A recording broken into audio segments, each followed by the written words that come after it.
ఇక మరొక వార్త చూద్దాం. నకిలీ విత్తనాలు విక్రయిస్తే కఠిన చర్యలు తీసుకుంటామని హెచ్చరించారు హనుమకొండ జిల్లా కలెక్టర్ సిక్తా పట్నాయక్.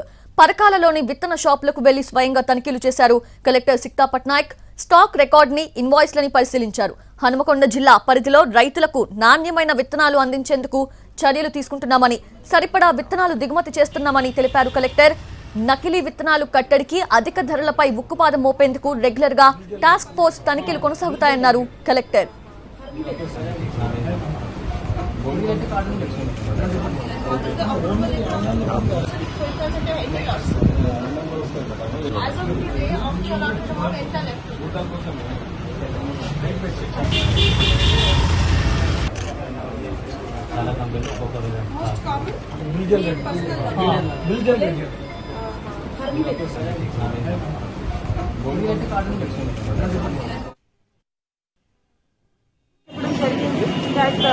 ఎట్టి పరిస్థితుల్లో నకిలీ విత్తనాలు ప్రవేశించడానికి లేదు.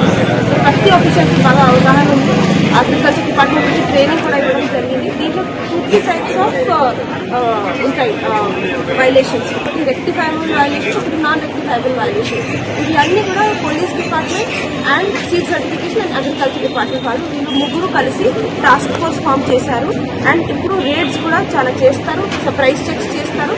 ఈ సర్ప్రైజ్ చెక్స్ కాకుండా రెగ్యులర్ చెక్స్ కూడా ఉన్నాయి.